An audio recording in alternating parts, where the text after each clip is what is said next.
everyone, thank you so much for joining me here today. I'm so grateful. This video will be all about busting manifestation myths. So, initially, I actually wanted to Google the most common manifestation myths, and then I just had an idea to actually go on Instagram and put it as a tag manifestation myths. And I came across a lot of posts that seem to be aimed at busting manifestation myths, but the replies they have given to those myths are again myths. So I was just surprised at how many manifestation myths are actually out there in general, and the people who seem to be intending to bust those myths are again actually projecting limiting beliefs. So I thought I'll just open that whole Instagram page with that tag of manifestation myth, go through the posts, read them out, and then bust them. Okay, so the first one is manifestation is just positive thinking. So this has been written as a myth. And then the reply to that has been posted is manifestation requires taking action, setting goals, and working towards them. Simply thinking positively without any action won't bring you the desired results. Okay, I think you already know what I'm going to say. You don't have to take action. I'm sorry, but these people are not busting myths, they're just projecting more limiting beliefs. You don't have to take action. I have explained inspired action versus forced action in one of the previous videos that I'll link up here. When you decide, when you choose a desire and you align yourself with that end state of having it, it's going to show up outside. Okay, you don't have to take any action. And that does not mean the way people perceive it. You will still be taking inspired actions, which is leading you to your manifestation. It's just that those actions are not forced. You're not sitting down and planning that action because you don't have to. It's going to be inspired action in a way where you feel you're doing something so normal. You're doing something as a normal part of your day or routine, and that is actually leading you up to your final result. So, no, you don't really have to take action. Setting goals, yes, if it's in terms of setting the intention of what you want, your desire, then yes. And then working towards them, I'll take that in a sense that you're putting in the inner work in that, your discipline, repetition, and persistence. The second one is to manifest good things into my life. I need to be a high vibe all the time and can only think positive thoughts. So, firstly, I don't like these words vibration, frequency, divine timing, and a lot more. I'll make a separate video on it. It just seems to make everything so complex for people where they're not able to understand these terms.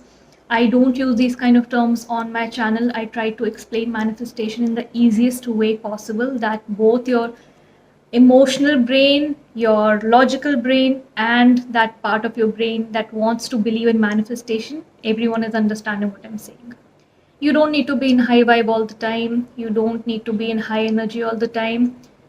You have been manifesting all the time. So you can't always be jumping with happiness. You can't always be excited. Throughout the day, we feel different emotions. It's fine.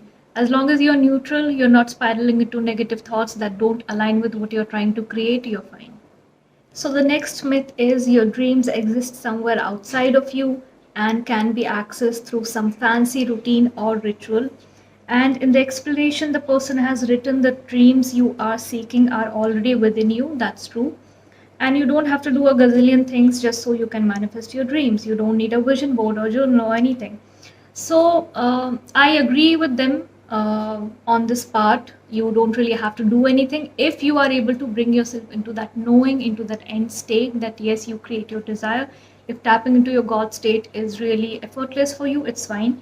But there's nothing wrong with doing techniques. You can do techniques. They are there for that. They are tools and methods to enable you to believe that your manifestation is possible, it can come, and they help you in coming into that end state. So the more you cultivate that end state experience within you, the faster the manifestation will come up. So yes, you don't have to do journaling or vision board, but if you find it fun, if it's enabling you to experience that end state, there's nothing wrong with that. Not everyone is able to come into that knowing that, I will get my desire if I've chosen it. Everyone is on a different path. Everyone's journey and speed on the manifestation process is different. So see what suits you. There's nothing wrong with doing techniques. I do it. I find it really fun. It's more of an entertainment for me than actually for my desires to show up. The next one is the past that you carry in your mind blocks you from the abundance you are meant for. So I wouldn't say it blocks you, and I don't really know what they mean to say when it's written that you carry in your mind. Okay, I'll try to interpret it in my way. If you're actively carrying it in your mind in a way that you are still focused on it, it's still dominant within you, you keep replaying it, then yes, it will block you from the abundance you're trying to receive in a way that your dominant attention and focus is not on that desire, on that abundance you're seeking, but on the past experience. So, in a way, it's kind of correct. Next one is affirmations alone cannot help you in manifesting or making your dreams come true. You need to be consciously working towards your dreams. Thinking, visualizing, repeating affirmations is just a small part of manifesting your dream. It's true, I always repeat in my videos that techniques don't manifest, you manifest. They don't have the power, you have the power. They are just present for you to use. If it's enabling you to experience that end state, you can use it. But don't think that if I'm using techniques, it's going to guarantee my desire. Techniques cannot take that load. Okay, don't put that kind of pressure and responsibilities on techniques because they won't be able to fulfill those expectations. The next one is if you think it will happen, and the explanation is manifestation is not a passive process. Your thoughts, actions, feelings combined all create your own reality. I don't agree with this. I agree with 50% of this, that your feelings and your thoughts combined create your reality. But on the action part, as I said earlier, you don't have to take action. And when you're taking action, it will just be a really normal part. You won't even know your action was moving you towards your manifestation till you reflect back on it. And with thoughts and feelings, yeah, I mean, your thoughts and feelings come from your belief system, so keep that in check. The second myth is manifestation is just waiting for the universe to bring me what's right for me. And the truth is, waiting will rarely result in change. The key to manifestation is setting a clear intention and getting clarity around why you want it. Only then you can begin to take steps towards it and let it come into your existence. Okay. Again, universe is one of the words I've completely stopped using. I think it's been a few years. I don't like using it. I would rather call it my higher self, my higher power, than again calling it as universe and something outside of me that has the power to give me something. But again, there's a lot of action being mentioned here. Setting goals, I understand. Intention, I understand. But taking steps towards it, again, it's more focused on the action part. I mean, you can sit and wait, it's fine. You can enjoy your desire within you, it's going to show up. The next one is manifestation is a magical tool that will allow you to have anything and everything that you want in this world. And the explanation to that is manifestation is an intentional and conscious effort to break toxic patterns in the subconscious to effect change in behavior and thus action. It's majorly based on inspired action driven by a higher vibration. See, these are the kind of explanations I was talking about. I found it really complex to read. I don't like explaining things in this way. I agree with it. I agree with it. So we'll go sentence by sentence. Manifestation is an intentional and conscious effort. Yes, it is your conscious journey because you're deliberately putting your attention and focus on the things that you want. To break toxic patterns, for me, I'll call those toxic patterns as your limiting beliefs. In the subconscious, yes, your subconscious should be impressed by the new beliefs to affect change in behavior and thus action. Yes, if your beliefs are in place, that is what drives your behaviors and your emotions. Action, again, yeah, it's mentioned that majorly based on inspired action, so I'll agree with that. Driven by a higher vibration. I don't align with it. I don't like using that word at all. I don't know what high vibration and frequency means. Trust me, you don't really have to get into any of those complex things. But here I also actually agree with the part written as myth.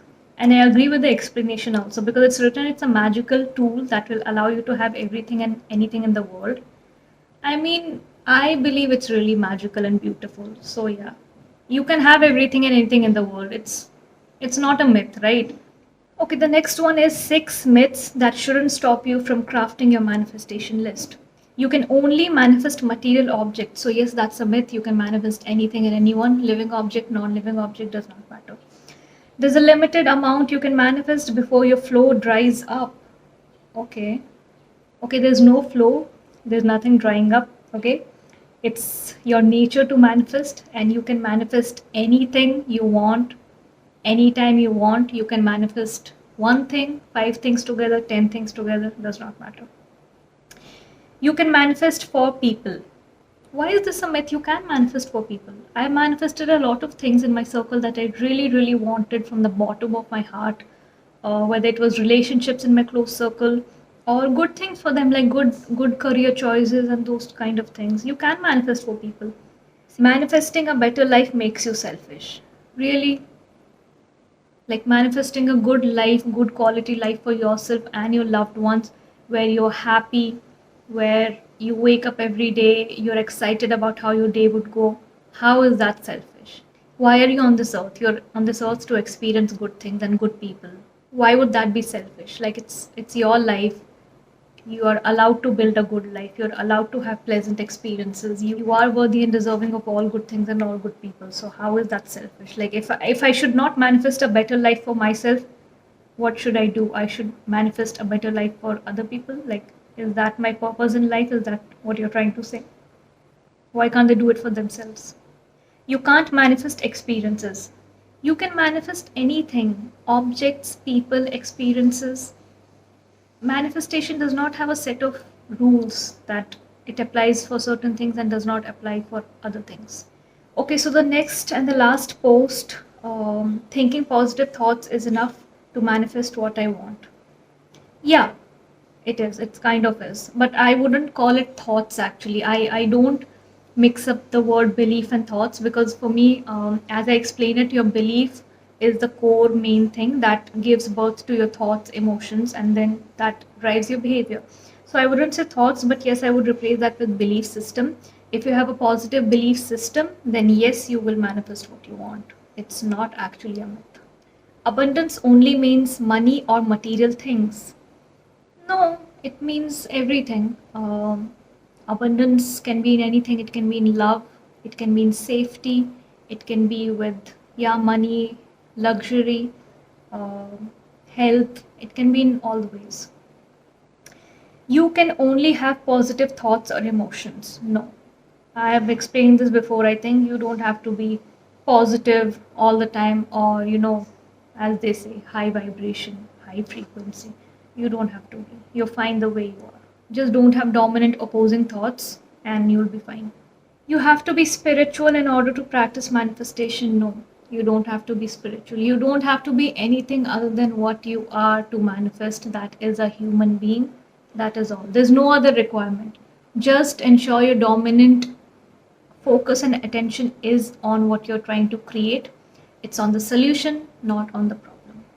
Manifestation is all about rigorous rituals and obsession. No, you don't have to be obsessed with anything. You don't have to do any kind of rituals. If by the rituals they mean techniques, then yeah, I mean, you don't have to be obsessed with anything. That's the whole thing of manifestation. You need to be relaxed about it. You don't have to really spiral into the thoughts, where it is, when will it come, and get entangled in the 3D. Then I think you're fine. The law of attraction is magic and will drop your desires into your lap. I kind of 50% agree with this. Uh, I wouldn't go and call it out as magic. First of all, I don't like using these terms, law of attraction or law of assumption, at all. For me, I call it manifestation or conscious creation. If you want to see it as something magical and beautiful, you can, but it is not magic. You have to put in work depending on what you're trying to manifest and what kind of belief system and resistance you have around it. But the part of dropping your desires into your lap, I actually like that part. I mean, it will kind of drop it because you're not really taking forced action, and inspired action is something you don't even realize you're doing. So, I mean, that's the whole point. Your desire will show up for you. If you want to call it out as that, it's actually a good affirmation to have, that my desires always drop into my lap. You can affirm that to yourself. I think it's nice. Manifestation is some new aged mumbo jumbo. No, it is not. Please do your research on it. Please do testing for yourself. Even the people who are calling it mumbo jumbo and the people who call it manipulation are doing it because you cannot stop it. Your thoughts, beliefs are always going to reflect in your reality. You can complain about it all you want, but it's not going to stop it. So that's all I wanted to discuss in today's video. I really hope you enjoyed it. I really enjoyed it. In case you have any kinds of questions around manifestation, you can leave them in the comment section below. You can check out my Instagram page where I upload posts on a regular basis if you're looking for a regular dose of motivation. Whatever I discuss in these videos, terms, concepts are uploaded there in a written format. My second channel is also linked below in case you're looking for content around self-development and mindset, not from a manifestation perspective, but in general. So you can check out the videos there. If it interests you, you can subscribe. I'll see you in the next video. Till then, have a great week.